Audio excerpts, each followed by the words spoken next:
Single dad pulled a crying bride from the fire, not knowing he was her last hope to survive. The flames roared behind her like the last scream of a dying world. Smoke choked the night sky as sirens wailed in the distance, red and blue lights flashing like broken promises against the charred windows of the old cathedral.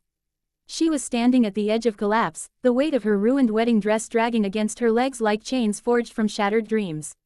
Her mascara streaked down her cheeks in rivulets of panic and despair, as fire licked up the pews behind her, turning white roses into ash. She had run back in, against everyone's cries, for the letter, for the one thing her mother had left her. But now, her path out was blocked, and every breath burned like betrayal. Then, from the smoke, through the chaos and ruin, a strong arm grabbed her waist. She screamed, thinking it was death itself. But it wasn't. It was life. It was hope. It was him. If you believe in the power of kindness, second chances, and unseen connections that change lives, take a moment to like, comment, share, and subscribe to Kindness Speaks. These stories are written to touch your heart and remind us all what truly matters. His name was Cole Matthews. He wasn't supposed to be there that night. A 38-year-old single father of a 6-year-old boy named Ben, Cole had taken an extra shift at the local fire station in northern Vermont to cover for a colleague whose wife had just given birth. He hadn't been inside a church in over a decade. His own wedding had ended in a silent, paper-signed goodbye 2 weeks before his son was born. Life had stopped being poetic for Cole a long time ago. Now, it was about routines. Waking Ben, packing lunches, doing night shifts, checking smoke detectors, and making ends meet without ever letting the cracks show. But that night, when the emergency call came about the church fire on the corner of Elm and Weston, Cole hadn't known that fate had been quietly waiting for him at the center of those flames. When they arrived, the structure was already half swallowed by the inferno. Guests were screaming on the lawn, some in torn tuxedos and soot-stained dresses. A woman in pearls was sobbing uncontrollably, pointing toward the main entrance and shouting something unintelligible. "She's still in there," someone finally yelled, and in the chaos, Cole caught sight of a photo on the ground. A bride, smiling, holding hands with a groom. The glass was cracked, but her eyes still sparkled with a kind of hope that made something twist inside Cole's chest. Then came the unmistakable scream, from inside the church. He didn't think. He just ran in. The smoke was thick like tar, clawing at his throat and blinding his vision. He navigated through rows of collapsing pews, flaming hymn books, and shattered stained glass. Then he saw her, crouched near the altar, clutching something to her chest with trembling hands. She looked like a ghost in a war zone, white dress scorched, veil in tatters, face streaked with soot. She didn't even see him at first. Her eyes were fixed on a small envelope she held like it was life itself. Cole didn't ask questions. He scooped her up and charged back through the crumbling entryway just before the roof above gave its final groan and collapsed behind them. Outside, she collapsed into sobs on the wet grass as people surrounded her. Cole just stood there, lungs burning, unable to shake the feeling that this was more than a rescue. That something had shifted, that maybe, just maybe, it wasn't a coincidence. Her name was Isabel Hartley. She had grown up only a few blocks away from that church. Her parents had married there, her grandmother sang in its choir.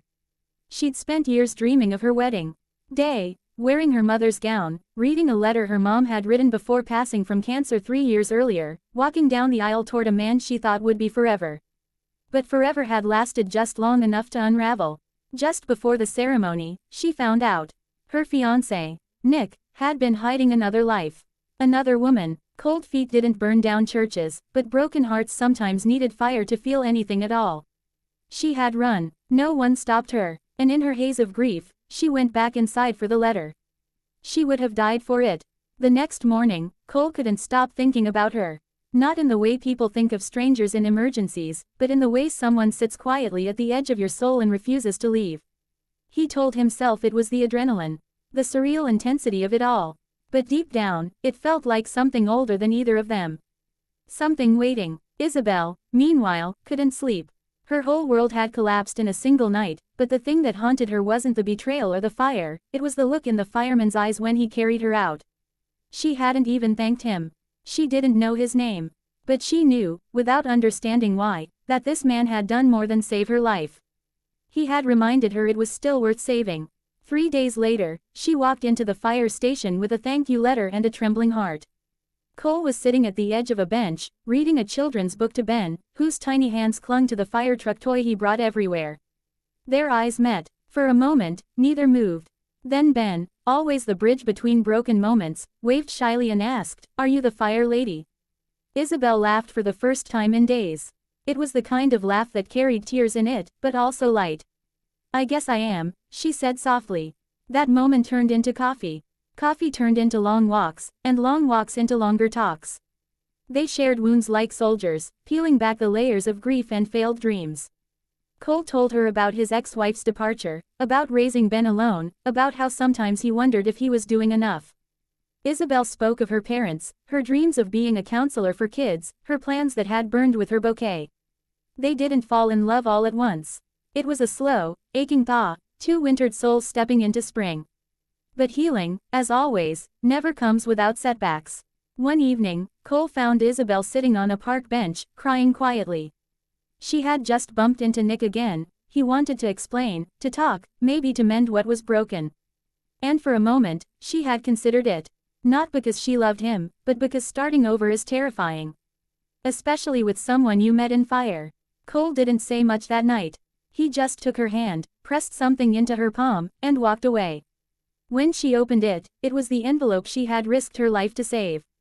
Inside, her mother's letter said, "Darling, sometimes the fire isn't there to destroy you.